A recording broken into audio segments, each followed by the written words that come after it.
On tonight's episode, we'll talk about fantasy managers who disappear for stretches of the season.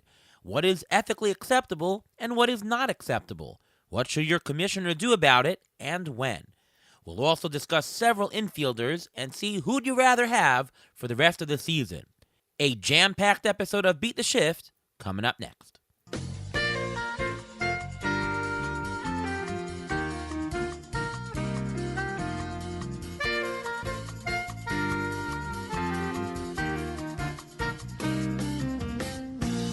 And welcome to another episode of the Beat the Shift podcast. I am your host, Ariel Cohen, and with me, as always, is Ruvain Guy. What's going on, Ruvain? I'm doing very great. How you doing today? Doing pretty good. It's been so rainy in New York. It feels like Florida here. Haven't played ball in a week. A little bit of rest, a little bit of recuperation, and heading towards a stretch in fantasy. What about you? Yeah, it's my softball games have been rained out. Although we won our first playoff game of series of 3, so that's good. But I mean, the second game got rained out, and we'll see how the field looks. And it's a big headache here. But listen, the Yankees are playing through the rain. I don't know how they're doing it, but they're doing it. Yeah, it is what it is. I played a pickup game today on a all grass field. We made a field because there's no fields here that are even the least bit dry, and we just played a little game just to get some exercise and stuff, and to keep with it. But we'll hopefully play on Sunday. All right, well, we've got a great guest today and a great episode. Want to welcome Pierre Camus. You've been on the show a bunch of times. Welcome back. Thanks for having me as always, and I'm honored to be on an episode where apparently I'm ready to be completely called out for the leagues that we're in. Trust me, there are some leagues that we're not in together where I am still competitive. I promise. And welcome to the dog in the background. How you doing, dog? What's his name? It's a constant. They wait until I go and record and stream for any show, and that's when they have to bark. So I'm sure they're good fantasy players in their own right. But Yep. what Pierre is referring to is it's called our Fantasy Disappearance episode. We're going to talk about owners who might have disappeared because, frankly, they stink and and they're losing their league. And if you're just doing so badly, you give up in the middle. Now, I'm not saying Pierre gave up in his league, although one of the leagues that we're in together in the NFBC, we're currently in third. Pierre is, let's just say he's not doing too good. And we'll talk a little bit about ethics of what to do in this situation, what is right. Now, obviously, if you're in last place and, it's clear you're not going to win, and teams, clear, even if you're in 10th place, clear you have no shot, obviously you wouldn't want to spend so much time on playing because, you have other leagues that are more important, you have other things in your life that are more important. But the question is ethics, because some of the roto categories, or if you're in a head-to-head league, you're playing against opponents, it's sort of dependent upon the other owners to be somewhat competitive, right? To keep the balance in the league. Otherwise, it's a free-for-all. So let's just throw it out to you very generally, Pierre. And do you think it is ethical for owners not to play out the full fantasy baseball season in the final month and a half? Just what's your general take on what's ethical and what's not? Well, the easy answer to that is that there is no answer because it really depends. Everyone's opinion of ethics, there wouldn't be a question to debate if they were clear. Because, first of all, I'll say this as somebody who not everybody who plays fantasy baseball plays fantasy football. I know that's the last thing that the baseball-only crowd wants to hear is like, well, football season, that's not an excuse. You should just stick with baseball. And I get it, but it is something that, as the season winds down for baseball, that's when football's picking up or just starting. And, of course, the beginning of any season, that's the most exciting time. That's when you're drafting, and that's when you're really getting into it. So if you're not in contention, it's easy to just, kind of check it less often or maybe disappear completely. So, I can say I'm guilty of that because I spend a lot of time on fantasy football as well. I do try at the very least to set my lineups. So, nobody wants a dead team, right? And it feels kind of shallow if you're in let's say, a head-to-head league and you're playing a team that half of their lineup is on the injured list. And, and it's frustrating if you're trying to compete in the standings, and your closest opponent gets to play that team that basically has a dead team, and they get an easy win. So I understand all that. I do think you should, at the very least, set an active lineup on a regular basis. But look, we're all human. We all have things going on. Fantasy baseball isn't the number one priority for everybody, like it might be for us. So I also wouldn't blame somebody, if they just are dead last and they're out of it. And like, what's their motivation, And even if it's a money league, if they paid good money, they're not getting that money back. I mean, that's their choice. So, I you don't like to see it, but I understand it. Ruvain, is there a difference between the money leagues against players you don't know? We're talking like NFBC and other online RT Sports and other online contests versus home leagues that you're sort of playing the same guys over and over again, and versus expert leagues, same kind of thing.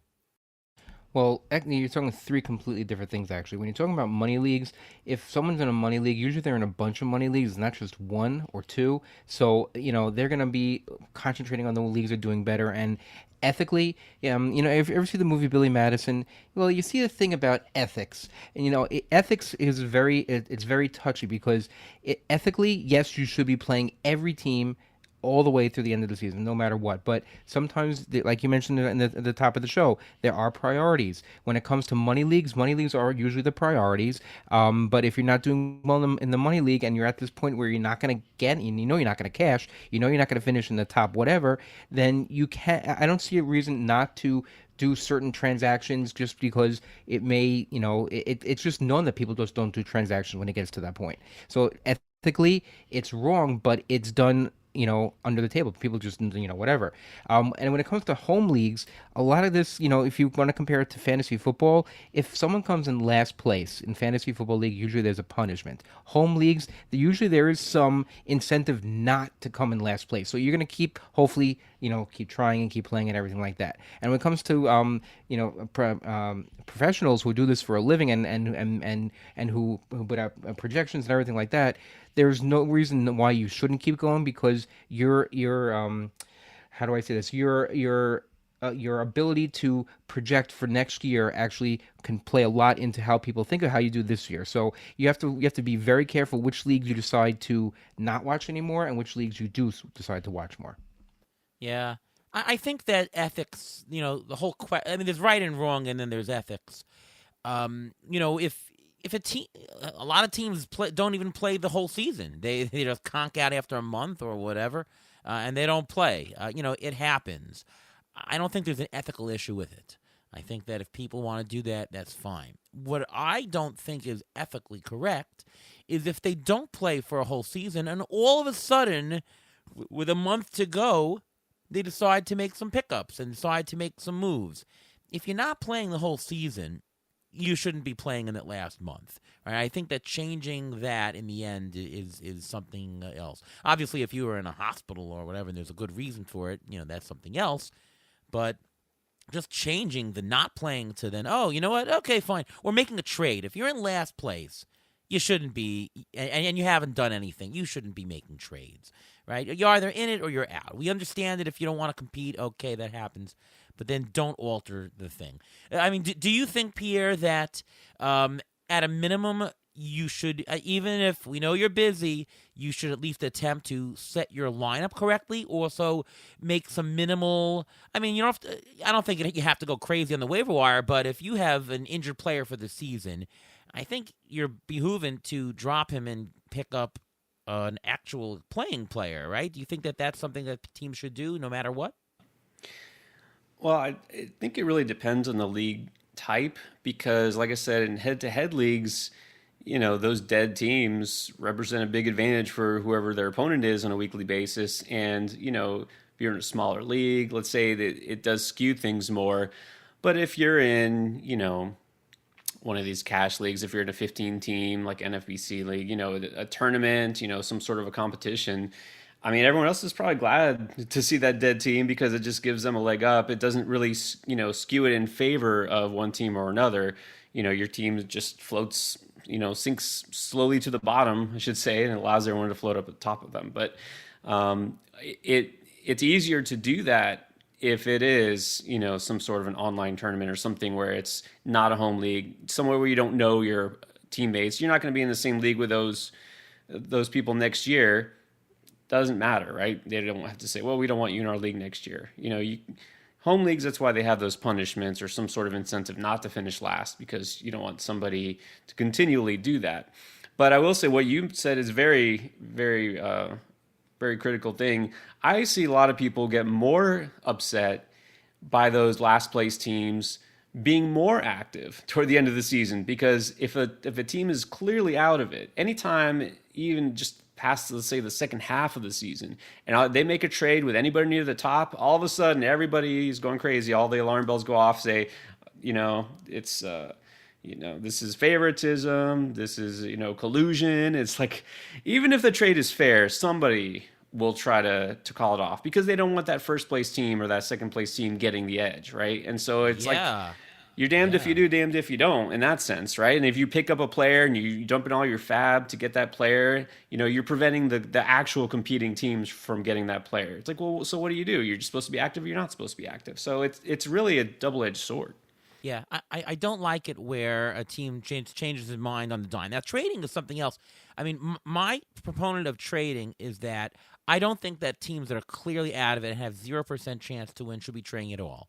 Because when you're trading, it's about probabilities, right? You trade because you want to increase your probability of winning.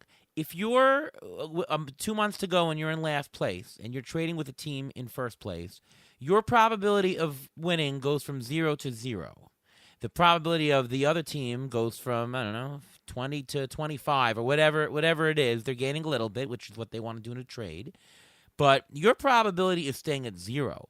And to me, if there's not a reasonable gain on your end, you shouldn't be doing it. I mean, when I was commissioner of leagues, I wouldn't let teams after a certain date, maybe the All-Star break, trade. If you're in the bottom third, you couldn't trade with the top third. Right? You just can't mix probabilities like that. And you know what? In our GDD league that we're in together, I was looking for a relief pitcher. I didn't even look at the bottom 3 teams, because if you're in first, second, or third, and you want to make a trade, and you're looking at the bottom teams, you don't want that C word to come up, the collusion word, because why would a last place or a second to last or a third last even have the incentive, especially if they're not managing the team at all? All of a sudden they'll make a trade to the first place team or second place team. There's always something that's a little bit off with that. It doesn't sound 100% right.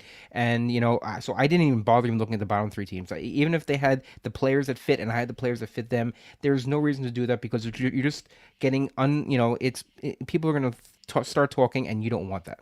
Yeah, we only Derek Carty and I, we didn't actually make a trade, but we tried trading only with teams in first, second, and fourth and fifth place. That's it. We weren't looking at the bottom teams, because I think there's something wrong with that. I think there's something unethical. I know people disagree and say, well, you're in last place, but it's fair to make a trade because you want to gain as many points as you can. I don't think so. If you're in a league where the top 3 pay out and it's a redraft league and there's no way you can actually do it, I actually don't think so.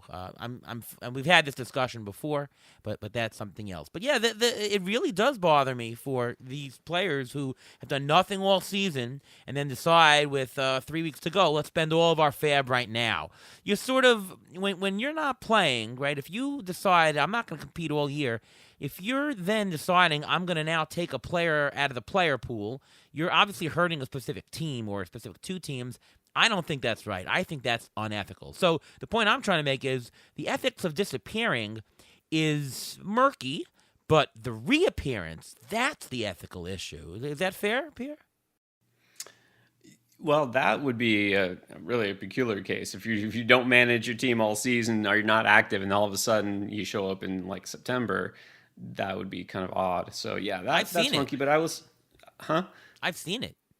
You've seen it? Well, that's when, if you're the commissioner, you have to step in and say, oh, well, what's the deal? I mean, why? I don't even understand why anybody would do that. But I will say, as far as the trade thing and the upper third and the bottom third, if that's something everybody agrees on, it needs to be spelled out before the season. It needs to be in the rules, the rule book, whatever is agreed upon.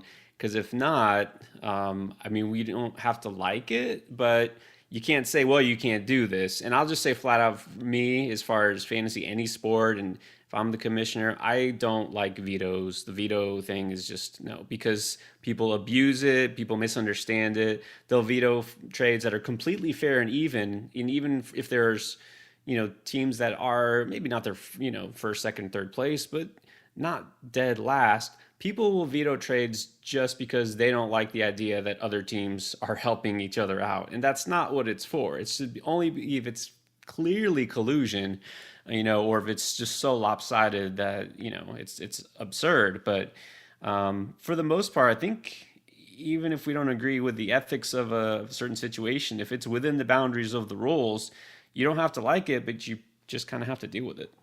But you can also modify the rules. Like, let's say, for example, I'm in my TGFBI league. I'm in 11th place. If you doubled my points, I still wouldn't have the same amount of points as the third place team. My entire bench is hurt, but I still want to put out a lineup. I still play the waiver wire, but I'm putting in bids for these players at lower amounts. If they fall down to me, I'll take them, but I still want to field just at least a team because I don't want to just give up completely. So there's an ethical way, I guess, of doing this. If you're in the bottom team, you can let the top players go after the players that you want, but you can also put lower bids. And if a player on the waiver wire falls to you because you put in a lower bid and the other player didn't think to put him in, I mean, that's just the luck of the draw, I think. That's an interesting point, Ruve. You mentioned commissioner, and I want to dig a little bit more into what a commissioner's responsibility or what we should do in the case of a disappearing fantasy player. So in the NFBC, you don't really have a commissioner. Everyone is in it because it's about the money. I think there's a little bit less regulation because, people are there. It's understood that we know people are dropping out. People have 20 teams, some of them. We know that they're going to drop out of effort of some of them. You don't really get the ethics. There's no trading allowed, right? You don't get the ethics of teams disappearing, reappearing. You don't really get that. It's just they disappear and forevermore. In an expert league, I think it's really up to the organizers that you may not be invited back. I don't think there's much to do during the season. You're supposed to, as someone who's in an expert league, if you're an expert, it's really your obligation to do that. I don't know that there's anything to do during the season. You should know better, but it could threaten being invited back. But in a regular standard home league, my question to you, Pierre, is, A, should players or the commissioner at some point in the season ping the owner and say, hey, maybe can you play? Maybe can you do something? Can you do the minimal? Hey, buddy, can you set your lineups? Hey, you've got some hurt players. Can you make some fab pickups? Is that something that players or commissioners should do at some point if they see that a team is not doing anything for a month or so? I think that's exactly right. In fact, I used to be for a while in a league where that was, in fact, the rule that the commissioner said 30 days. If I don't see that you've made any moves, you're getting, put on notice. And if you don't respond, that week or make a move at the very least, some sort of roster move, that's it. You're out. And what we would do actually is have a little like a dispersal draft. That team would just be dead, and then those players would all go to the waiver wire, and then we just carry on. So that was the threat of, look, you have to at least stay active if you want to stay in this league, and if that happens, you're not invited back next year. And it worked pretty well. And I think that 30 days is unless there's something life-altering that happens, there's no excuse for not doing something within a month. Again, it does not take that long to set a lineup. I mean, really, even if you just put a guy in the IL, pick up a player, you don't have to be invested fully just to do that bare minimum. So yeah, I think the commissioner, as part of that responsibility, absolutely should at the very least ping the owner and see what's happening. Yeah. I've gone away on vacation and I didn't make a move for a week. That's understandable. It's also understandable if you tell the league, hey, I'm out for 2 months. I'm sorry, I'm out for 2 months. I'm out for 2 weeks. Just so you know, I don't have access to computer. We understand if that happens, but a month is probably a good way. Ruvain, my question to you is, towards the end of the season, especially some leagues have innings pitched minimums, I should say, where, if you don't have the innings pitched minimum, all your stats go to zero, and that could affect the standings. Should the commissioner step in on a dead team and actually set the lineups and actually make minimal pickups just to get those innings minimum or the like?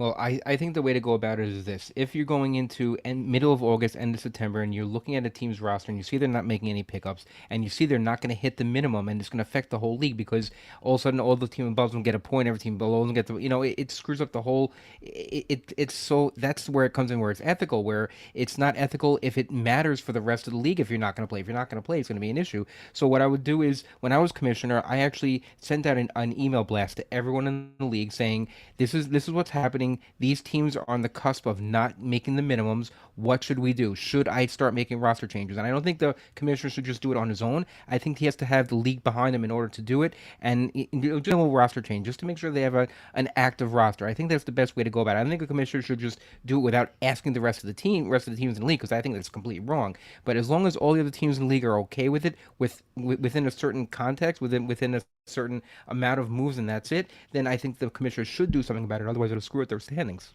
Pierre, you agree with that?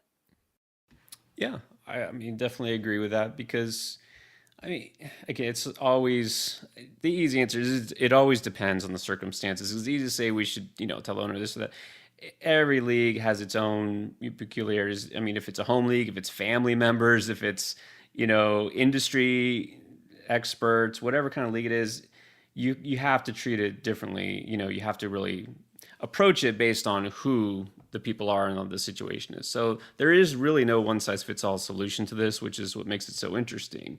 So again, I'm never gonna just say, you have to be active every single week. There's no excuse not checking in September. I mean, it happens. Look, I've done it too. I'm guilty of it. So I understand that there's some sort of a responsibility to be mostly active, but at the same time, we don't need to harp on somebody for, being out of it if they know they have nothing really to gain from it. If it doesn't severely skew the results, the outcomes of a league, like a lopsided trade or something, I think just carry on and let's not worry too much about these dead teams.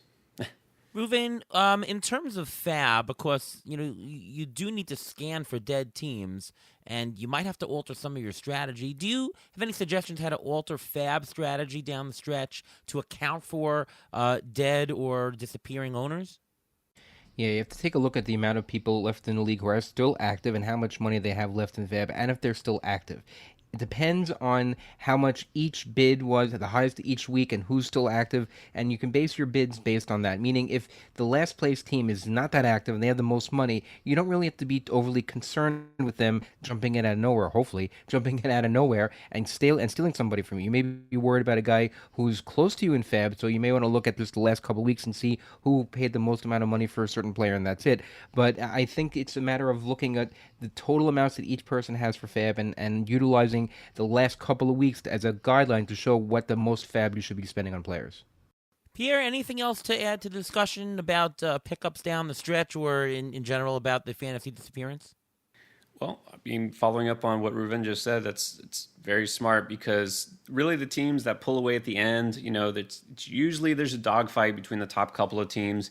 Managing that Fab for those late pickups, those last couple of streamers who get you over the top, being able to recover from those late season injuries. It's the teams that manage their Fab wisely. They don't spend it all in the first month, and then you can see based on who am I really bidding against. Just because it's a 15-team league doesn't mean you're bidding against 14 other guys. You might only have a few that are actually active in bidding.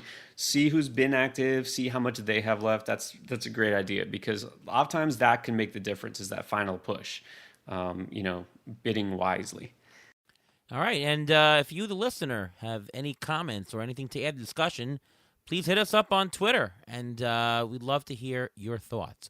All right, we've got a segment today as we get down the stretch called Who'd You Rather, and we're going to go through a couple of, Who'd You Rather between a couple of different players down the stretch. Today we're going to cover the infield. So I'm going to start you off, and we'll give Pierre the first crack at this. At first base, rest of the season, who'd you rather? Paul Goldschmidt, Alec Boehm, or Vinny Pasquantino? Well, I'm going to have to go with Vinny because, it's tempting to just say this is the guy who's been the hottest in the second half so far. But really, he's been a consistent run producer all season. I hate to take a single season and think that it's become a trend, but I remember very distinctly Alec Boehm last year having a very strong first couple of months, coming really hot out the gate, and then kind of flatlining and just being okay second half. And he's not exactly doing that so far, but his second half has not quite matched his first half. And with Pascatino, it's the opposite. I mean, he's catching fire. That Royals lineup is scoring runs still. I mean, I guess we have to stop being surprised. So I'm going to go with Vinny. Look, Goldschmidt, I think the signs are there. He's, we already know his best years are over, but it's like we keep waiting for something to turn around, some sign. And I think at this point we have to stop waiting and hoping for better. Goldschmidt does have the most homers to date with 17 of the bunch, actually tied with Vinny Pasquantino for 17. But Ruvain, who would you take? Oh, I agree with Paul Goldschmidt. I think he's number 3 when it comes to making a list. I was thinking about Vinny Pasquantino also because over the last 20 games, he's batting .372 with 6 homers, but I don't think that's really sustainable for the rest of the season. I think he'll be very good the rest of the season, but I'm going to go with Alec Boehm. He's had a better average so far the second half of the season. I'm going my second half. If you go to Fangraphs and then you go to the splits, there's a split for the first half and second half. That's what I'm going to be using. And basically, Boehm has had the better average so far second half, less power, but 2 of the last 3 seasons, his second half has been better than his first half. So going on track record, going on the fact that he's got they both have good lineups, Boehm and Pasquantino, but I'm going to go with Boehm the rest of the year because he's playing in Philly, and I like playing in that bandbox there. So I'm going to go with Boehm over Pasquantino, but just by a hair. Yeah, so the ATC projections rest of season, which by the way has just been updated on Fangraphs, actually has Boehm with a $19 projection, Goldschmidt with 18, and Pasquantino at 14. I don't actually believe that. I do agree with you guys that Goldschmidt is third. Goldschmidt has a 28% strikeout rate. That's one of the highest he's ever had, other than maybe the first year of his career, but he's just on the wrong track. He's got the old man skills. He still has a little bit of remnants of power, but that's it. Vinny Pasquantino, 13% strikeout rate. Boehm, pretty good also, 14%. These are very good contact hitters. Both have a 7% walk rate. To date, both have earned $22 on the roto scale. Both are really, really equivalent from each other. Boehm had a little bit of the average, although he's not a 300 hitter, but 280, 285, yeah. Vinny Pasquantino, 270, he can keep that up. Both are going to hit plenty of RBI choices. To me, it's actually a coin flip between Boehm and Pasquantino. I do like the park. I do like Boehm. I do like that lineup. So I think from an RBI standpoint, maybe Boehm going forward, although to date, Pasquantino 84 RBIs. To me, it's really a coin flip. I wish I wouldn't have to even pick between them. I'd say Boehm just a little bit because of the park and the team and the stuff, but it's so damn close. You really can't go with them. And maybe I should go with Vinny. Vinny's been on the show here. We had Pasquantino for our 100th episode. But I'll go by Boehm by the width of dental floss, put it that way. Second base. Here are the choices. Pierre will go with you first, but here are the choices. 4 guys. Who would you rather between Jonathan India, Bryson Stott, Ryan McMahon, Luis Arraez? This is a far less appealing group than the first base punch. Oh yeah, we went down a notch here. All right, I'm gonna work backwards, and I'll say I have to put India last. I mean, it looks like he'll still be playing pretty much every day, but it's for the team that, as far as I know, has been the worst offense in the National League in the second half thus far. He hasn't really, had a hot streak for a long time now. I don't know. India just doesn't seem appealing enough for me. I'd like to say Stott because of his spot in the Phillies lineup, but he stopped hitting after, May? I think his batting average has gone way down, and now he's not even stealing bases anymore. So he's firmly hit some sort of a wall for some reason or another. And then I think Arraez, just to me, has lost a lot of his appeal. He's a guy who, we're looking at what he's done over the course of this season.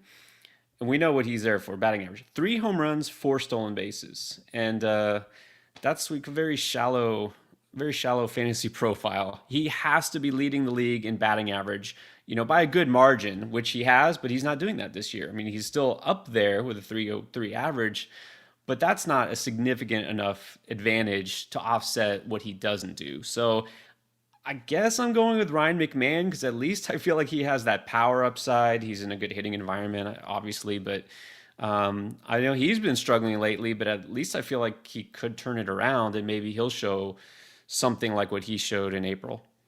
Yeah, we're talking about players who are projected for a low double digit. Actually, according to ATC rest of season, Jonathan India is projected the highest at $14. Stott at 12, McMahon at 11, Luis Arias at 11. To date, just letting you know, Stott has been number one with $13 earned to date. McMahon, $12 earned to date. India, 11. Arias at 7. Ruvain, who's your choice between the 4?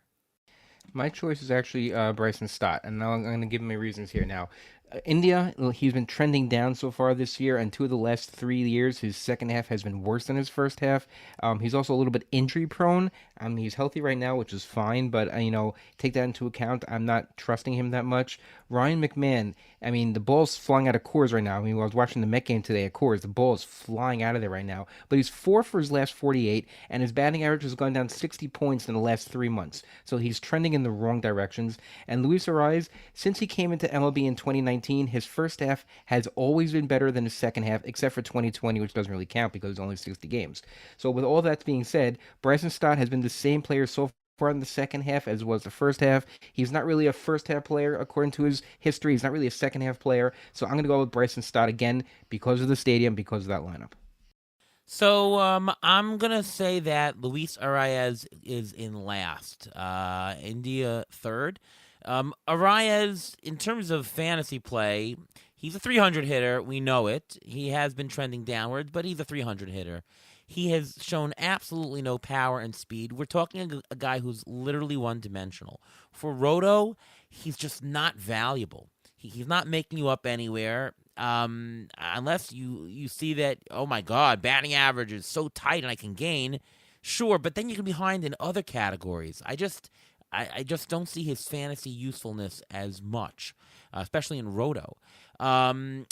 Between India, he's been trending downward. Now, he does have a nice base. He's got 9 homers, 10 steals.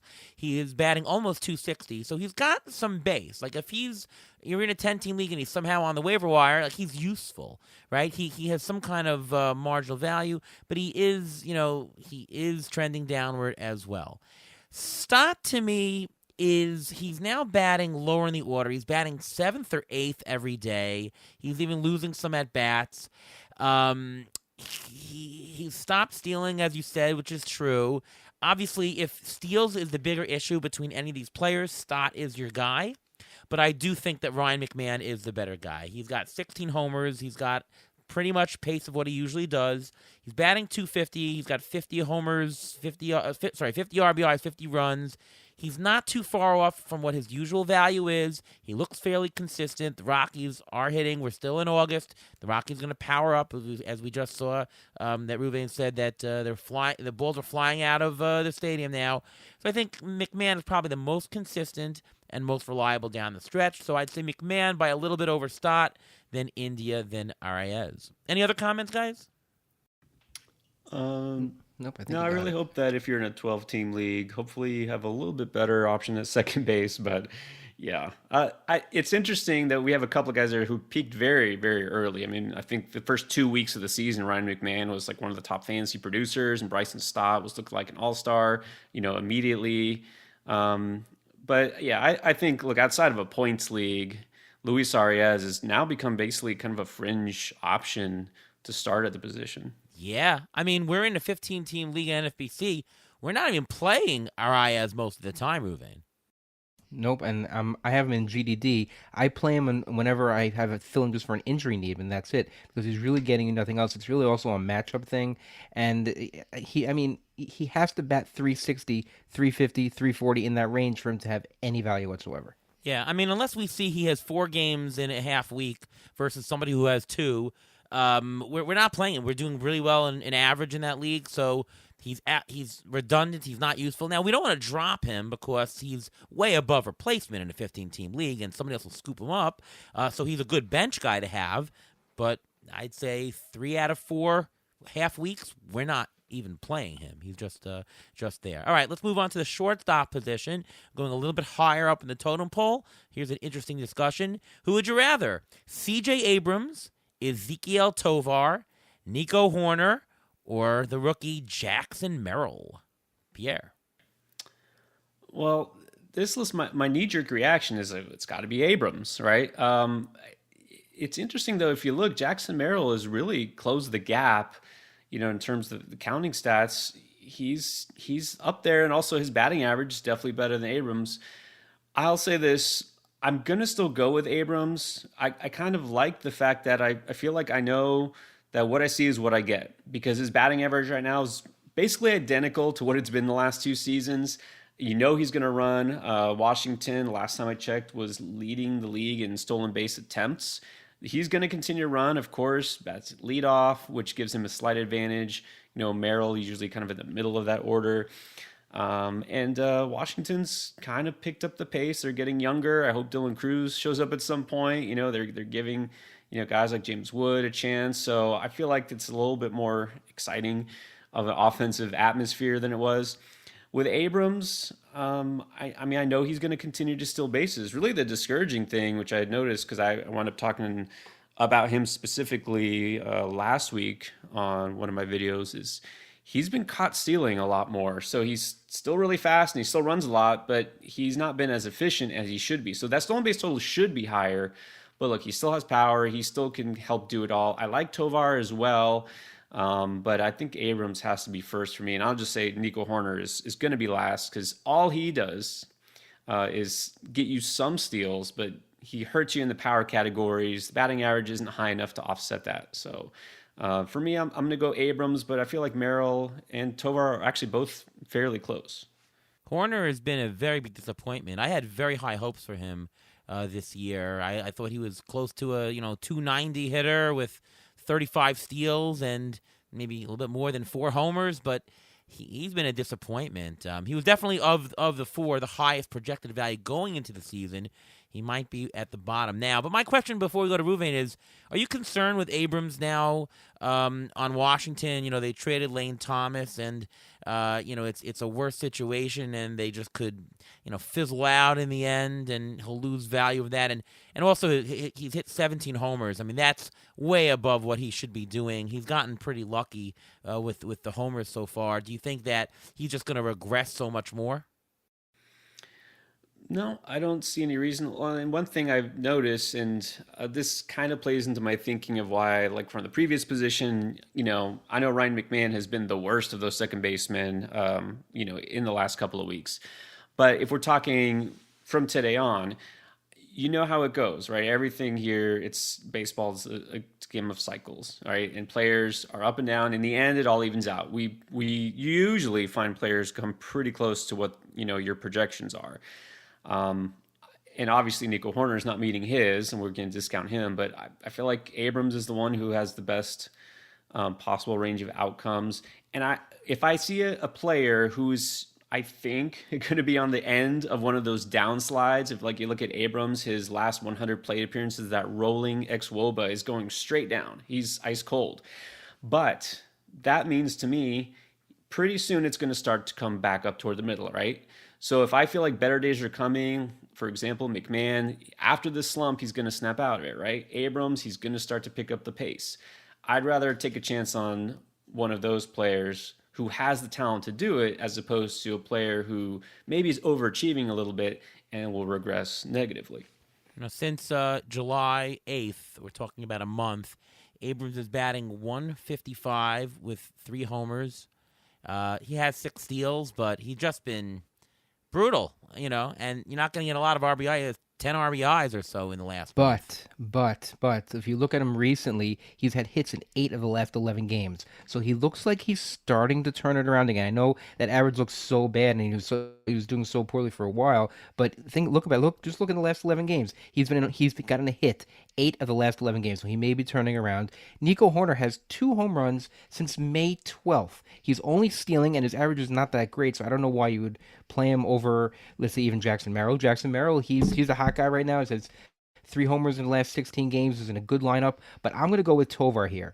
Tovar has 5 homers in the last 17 games, and I looked at the Rockies' schedule. The Rockies have more home games than away games for the rest of the season. So if you want to talk about McMahon about this also, Tovar, they're playing in a hitter's environment. He just to put it into perspective how Ezekiel Tovar plays. The Mets were winning today 9-1 in the bottom of the 9th inning. 2 outs with a runner on, and Tovar was up. That's an at-bat that a lot of players would just give up on. He didn't give up. He got a hit. He got a base hit, and he didn't give that at-bat up. So if you have that type of player on your team, and he's still going for it and gunning for it down so much in the bottom of the 9th inning, I think he's the guy to watch for, especially if they're playing in Colorado, more so than they're not. I'd take him over any of the others.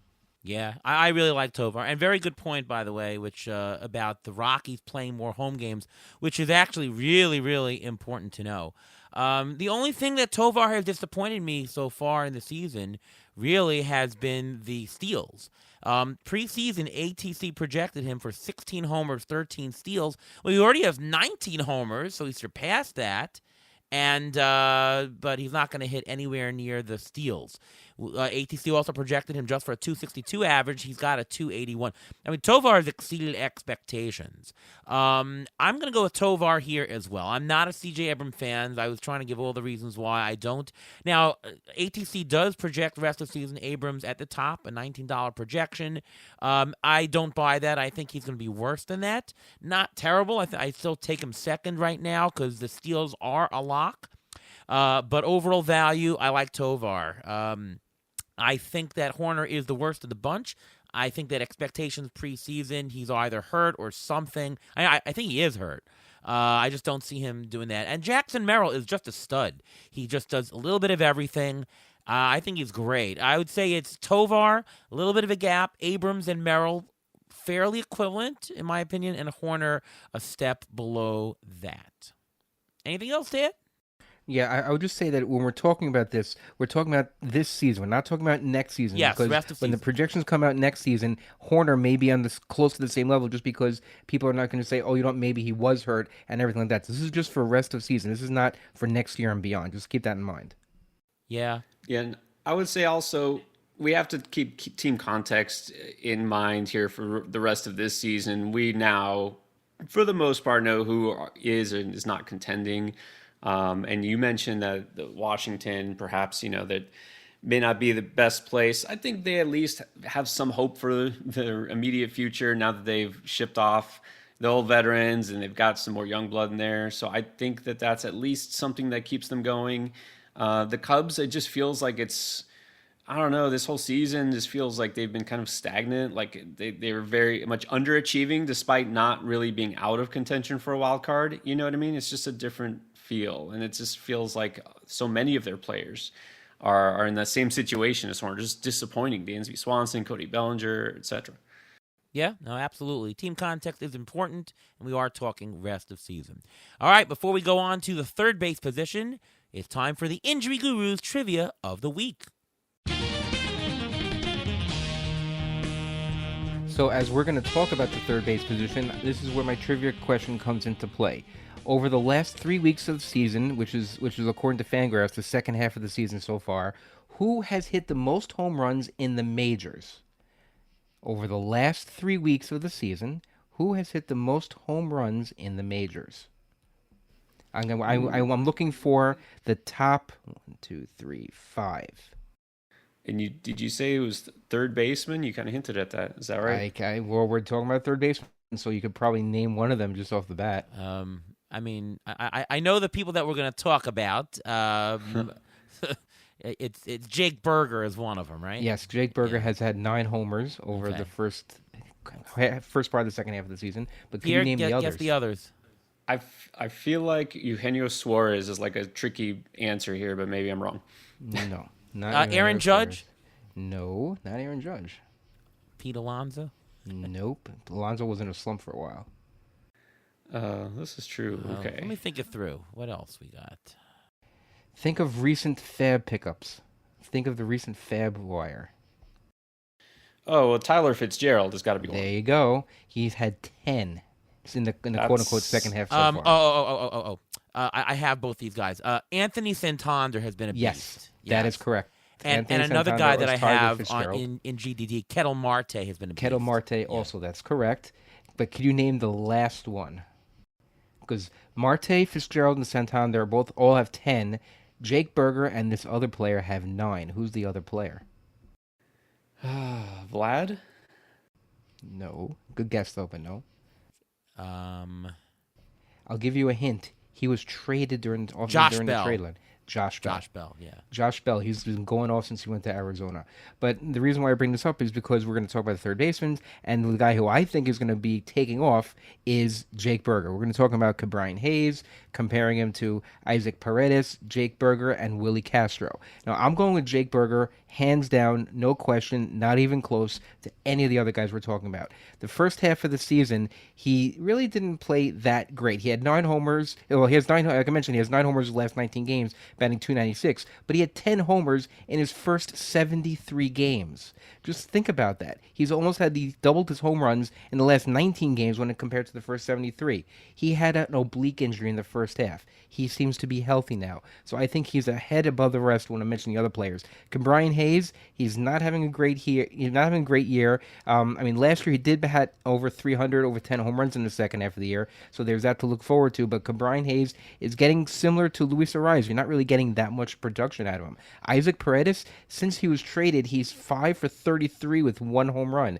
So going to the Cubs has not so far been the best for him. And Willie Castro has been better in the second half usually in his career, but his last 16 games, Willie Castro, 1 home run, no stolen bases, and a .215 average. I don't know how you can even still be playing him at this point. So, Cabrian Hayes, Isaac Paredes, Jake Berger, Willie Castro. What say you, Pierre?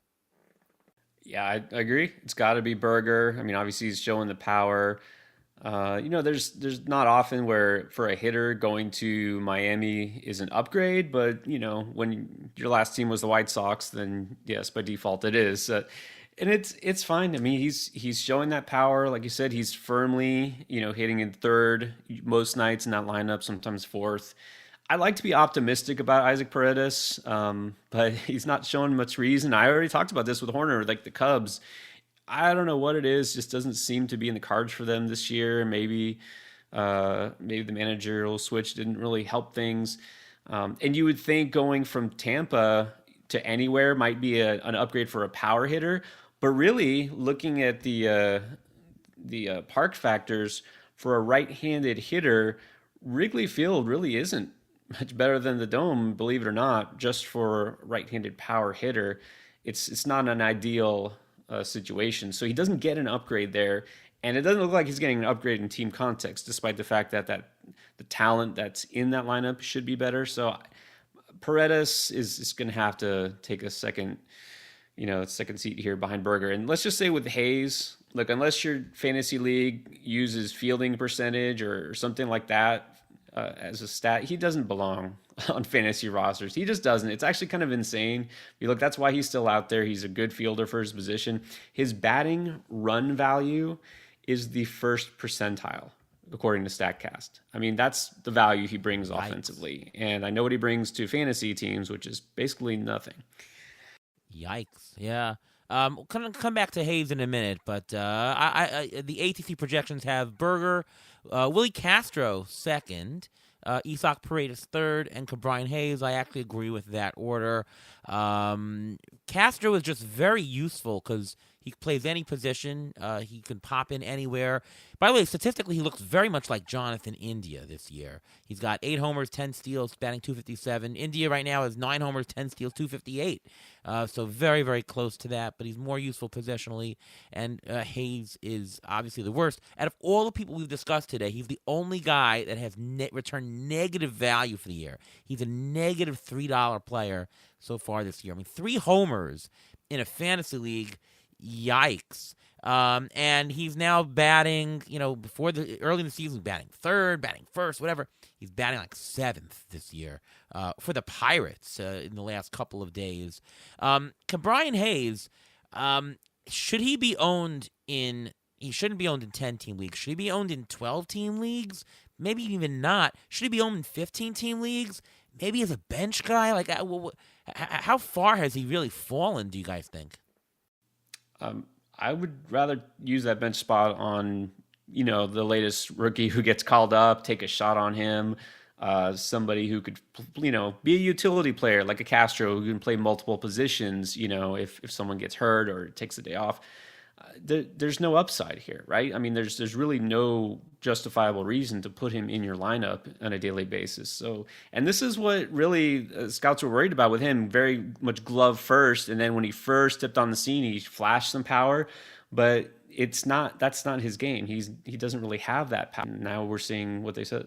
So who would you rather guys take other than Cabrian Hayes? Would you rather have, let's see where he ranks here.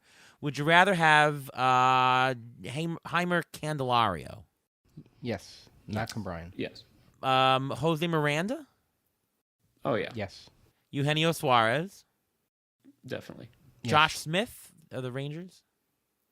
Yeah. I'm probably just going to blanket say yes to almost every name you put out there if they're active on a roster. But Matt yes. Vierling? Yes. He has outfield eligibility. Yeah. What about Junior Caminero? Didn't play yet, but would you rather have him? Absolutely. On my roster? Yeah. Yeah. Colt Keith? Yeah. Noel V. Yes. Marte? Yes. How about Yes. newly called up Kobe Mayo? Yes. Yeah. Upside. Has he gotten a hit yet? I'm sure he will one day. Anthony Rendon? Okay. All right, fine. Now you got me. You draw the line here. Abram Toro Hernandez? I'd rather have Toro Hernandez. I don't know about Rendon, but I'd rather have Toro Hernandez, I think, because he's playing out there in Trey Oakland, Lipscomb? Josh Rojas? Is he on the active roster? Justin Henry Malloy. I'm getting into this really negative territory. So basically, in a 15-team league, he's not rosterable anymore. If you'd rather take these guys, I mean, these are, Cabrian Hayes is pretty much just unless your entire roster is injury filled in a 15-team league, you're not taking him. You're still taking him in a mono league, obviously, but Cabrian Hayes, he's looking really, really bad this year. No faith in anything.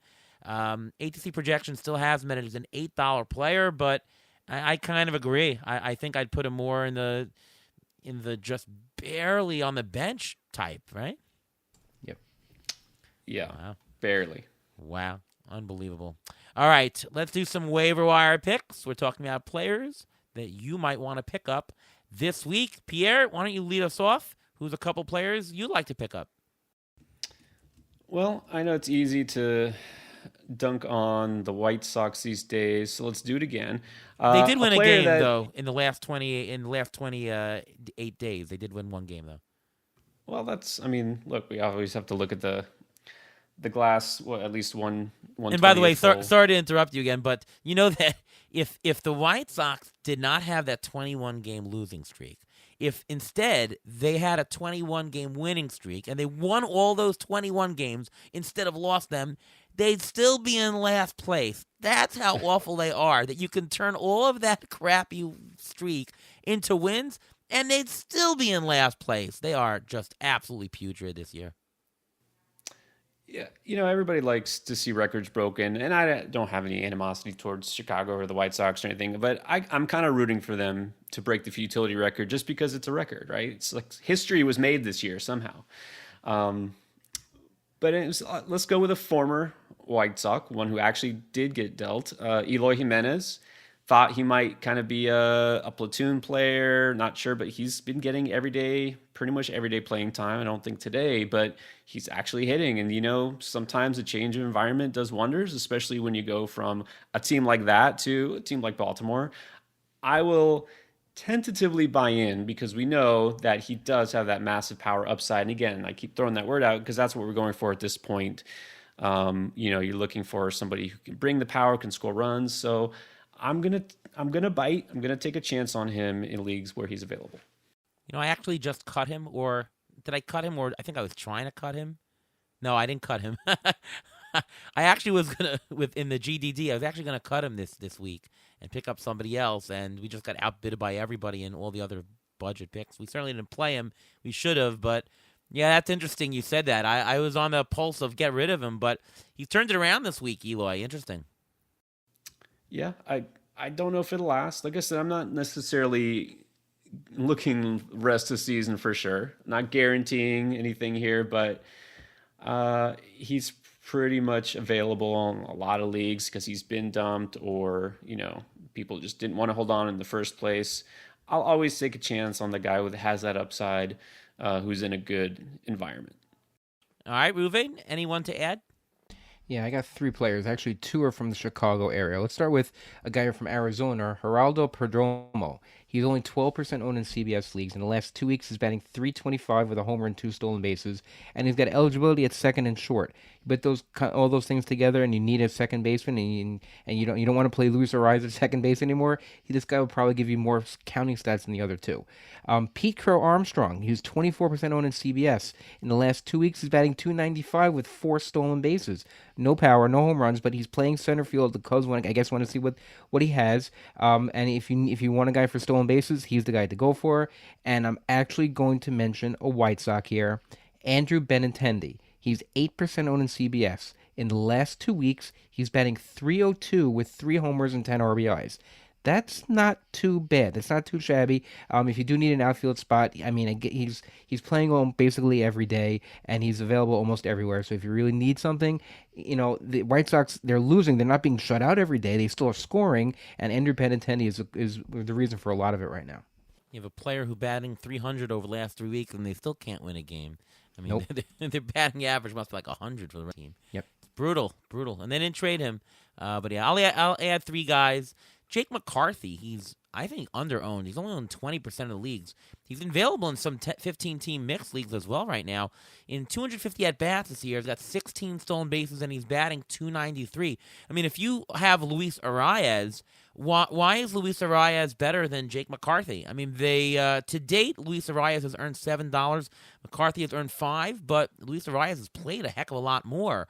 And since McCarthy is playing these days, I think McCarthy is better than Ariz in a lot of ways because he's a 2-dimensional guy instead of a 1-dimensional guy, and Arizona's doing well. So I think McCarthy is interesting.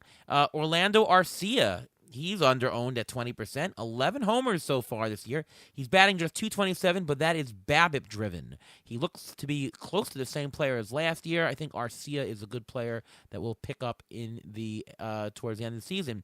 And one more, Ernie Clement, Toronto, is getting more playing time with some of the guys traded. Qualifies at third, qualifies at short. Batting .271 on the year with 6 homers, 8 steals, and just .250 at-bats. That's like a 15-15 pace or close to it with a good average. That's interesting to me. So if you're looking at a guy to fill in and who's multi-eligible, Ernie Clement could be your guy. Anybody else, Pierre, to add? That's a good list, and we're sticking with hitters. I know it's easy to just ignore those veterans who have really not done much, but look, I like to stream when a guy's hot. I take advantage while I can. Talked about Eugenio Suarez, who had kind of just given up on, thought he might even be left for dead by the D-backs, and then all of a sudden he was the hottest hitter of the past month. And now Jock Peterson is getting hot again. He's somebody that you could pick up because he's typically streamed, not just constantly started, but also Michael Conforto apparently is back from the dead. So I'll give him a shot for a week or so while he's swinging a hot bat. All right, let's go to the pitcher preview. That's where we look at some good starts this week, maybe 2-star pitchers, future 2-star pitchers, or whatever. Pierre, we'll start with you. Who's the pitcher you'd like to pick up this week? All right, well, again, not very exciting when you hear Paul Blackburn, but it looks like he might be tapped to face Oakland and Miami this week. So that has my attention. And if nothing else, he's a player that, when he's out there, he can usually eat up some innings. He typically does not get lit up, and I feel confident he won't get lit up by Oakland or Miami. He's still pretty freely available as far as I know. So that's somebody who, just based on schedule, definitely jumps to mind. And then on the other extreme end, I know he hasn't looked as good lately, nearly as good, but Tyler Phillips, the rookie, he gets the benefit of also pitching against Miami, and then I believe he gets Washington next. So I still think, there's enough talent in there in these weaker matchups. He should bounce back. We know how rookie pitchers are. It's up or down, not much in between. So again, he was way up to start, very down the last two starts. So I'm feeling that he might be back on the upswing this week. I bet you that Ruvain had Paul Blackburn on his list. I mean, he's a Met, and he's looked great so far. Yeah. Yes, 12 innings, the last two starts with the Mets, 12 innings, 12 strikeouts, just 2 earned runs. The Mets, people are saying the Mets, they should have traded. They were in on Blake Snell. Maybe let's trade. You have a guy who's throwing, 6 innings a game, 6 strikeouts, just allowing 1 run a game, and now he's going to face Oakland, Miami. I don't know. I think the value they'd have to trade to get Snell. How much better are you going to get than Paul Blackburn so far? He's the 5th starter, but he's better than a 5th starter. I mean, this is a golden matchup for a golden set of matchups for him. It's an obvious streaming option and good for the Mets. I think they did it good at the deadline. Yeah, and I'm going to add on to that. If you look at Paul Blackburn's ERA, it got inflated right before he got hurt, and he was probably playing hurt for a little while. And then once he's been back, he's been pitching about 5-6 innings. He's pitching 75 between 75 and 85 pitches a game right now. But when you're playing the weaker competitions, and both of those games are at Citi Field, they're not on the road. So put that together, I think that's great. And even his teammate, I think, David Peterson, he's 1 start at home against Oakland also. He's gone at least 5 to 6 innings in his last 5 starts, including today. We only gave up 1 run in Colorado in 5 innings. He does walk a lot of people. He has if you ever have him on your roster and you're watching him play and watching him pitch, he always gets into trouble in the 4th or 5th inning, gives up, he loses concentration, whatever it may be, and you're hoping gets to the 5th inning because usually the Mets are winning. I think the Mets are 9-3 during his starts for this year. So if you want to try to get a win, he's the guy to go for. And plus, he has 2 starts the following week. I don't know if you'd want to play him because he's playing at home against Baltimore and at San Diego. So I don't know if that's the greatest matchup coming up in the following week, but he has a 2 starts in the next week. Too bad that Kodai Senga got injured for the Mets. It was looking up and up. Too bad. I'll add 3 more guys. Tyler Mahle, 30% owned. He looked okay-ish in his first start. Struck out just 5 innings. Only gave up 5 hits, 1 walk, and 1 run. His fastball looked about the same as it did last year in the about 92 miles an hour. Doesn't throw that hard. He's a dart. He's a high upside dart. If you're in a situation where, you're down and, you got to jump up to the pack, he's a guy that you could take a chance on. He's 2 start this week at Boston against Minnesota. So, you never know. It's a good dart. The other 2 guys I'll mention, Taijuan Walker plays versus Miami and versus Washington. Next week he gets at Kansas City. Taijuan Walker, he in a pinch can give you a couple of wins, goes 5 innings or whatever in Philadelphia. The good team, good run support. Taijuan Walker, if you want to get a couple of wins, a couple of Ks, there you go. And Marco Gonzalez, we've seen him in his career where he just slips under a 3 ERA, then he goes to a 4 ERA, then he goes to 3.5 ERA. Well, he's looking good this year, actually. And he's got 2 starts at San Diego and versus Seattle. He seemed to always do it, and he gives you innings. He's ramping up. Should be able to go 5-6 innings. Old dependable Marco Gonzalez. He's an option for streaming. All right. Injury update, Ruvain. What's going on? Well, because we were so negative this week about all the giving up and everything like that, let me give some positive injury updates here. Mookie Betts, he's had the fractured left hand. He's expected to be activated off of the IL this week, but he's also expected to be batting second behind Shohei Ohtani. Max Muncy, yes, Max Muncy of the Dodgers, not the Athletics. Max Muncy is actually still in baseball. He's been out since mid-May with an oblique strain. He's finally beginning a rehab assignment, and barring any setbacks, he can be back by August 19th. Tommy Edman, who has not played yet this year. This is the 3rd Dodger on this list already. Tommy Edman, he continues to recover from wrist surgery. He is also beginning a rehab assignment this week. He'll need at least 1 week in the rehab assignment, then he can be called up. And let's go with another Dodger.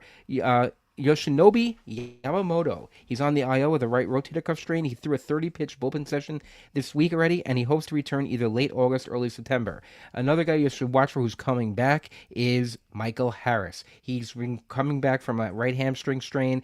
He's been out since June 14th. He began a rehab assignment. He could be activated as soon as next week. And by the way, just so you know, the Braves are out of a playoff spot today after they lost today and the Mets won. They're out of a playoff spot for the first time since June 10th, 2022. Go figure that one out. Speaking of Mets and former Mets, Jacob deGrom, he continues to rehab following his second Tommy John surgery. He threw a live batting practice already. He should be able to throw one more sim game and then possibly go out on a rehab assignment and get going. And one more positive thing, Joe Musgrove, he should be activated possibly to start this weekend. He does have a bone spur in his pitching elbow. We'll see how that works out. So the Braves, they've lost Acuna, Spencer Strider, Ozzy Albies. Yeah, I mean it's been rough for them. What do you want? What do you want them to do? You know.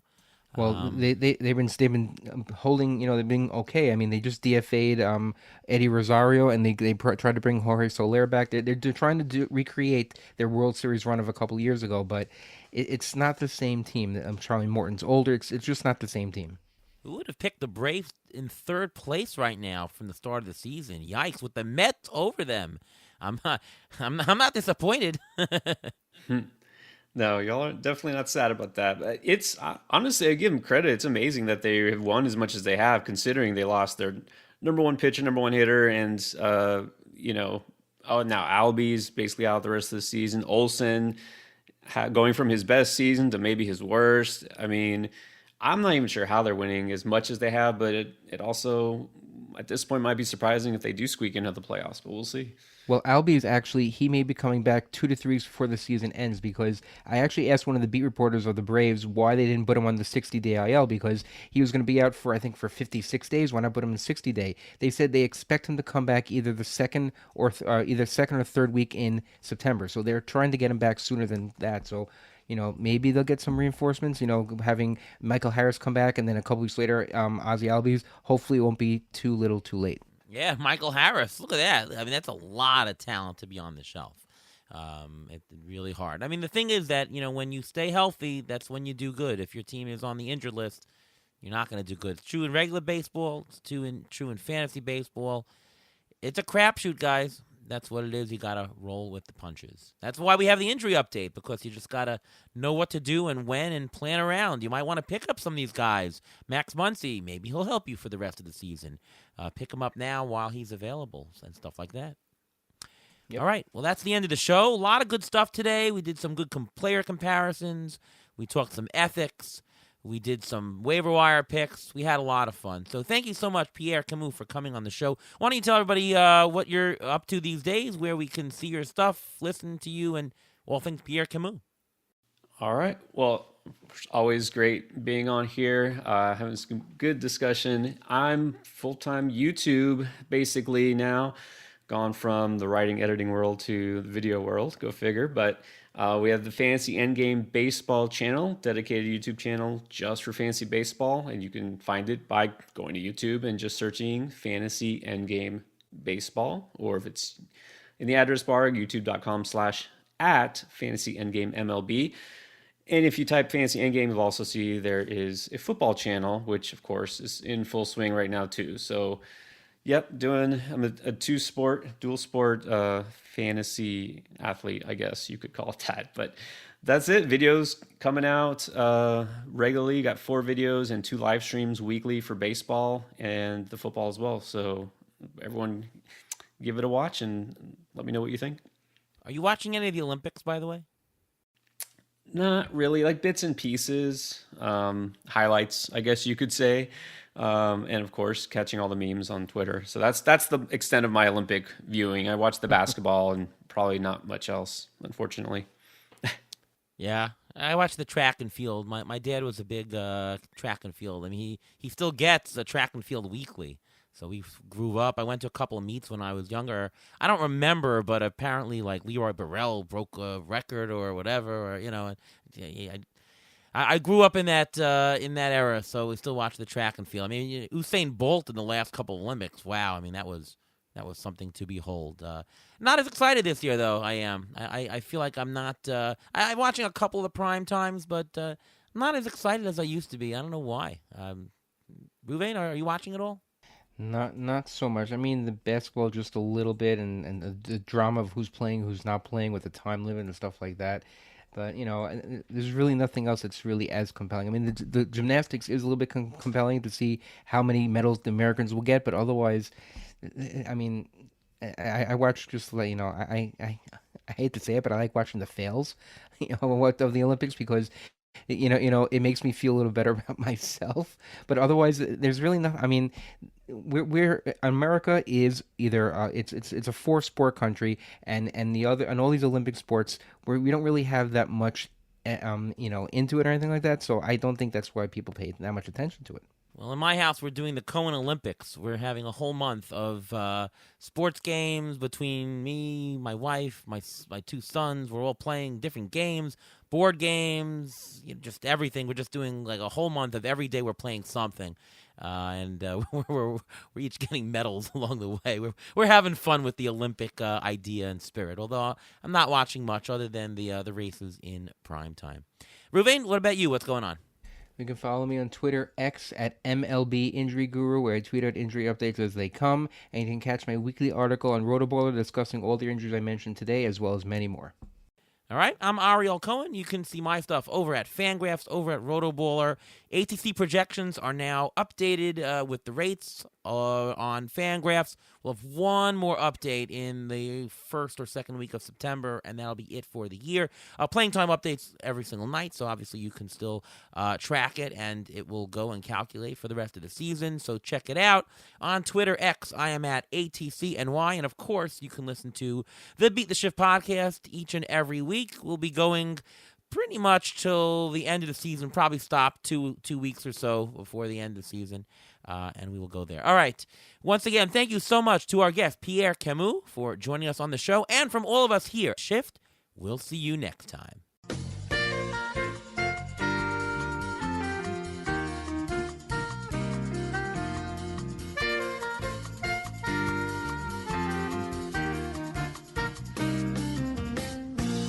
Thanks for listening to the Beat the Shift podcast presented by Fangraphs. Follow us on Twitter at beat_shift_pod.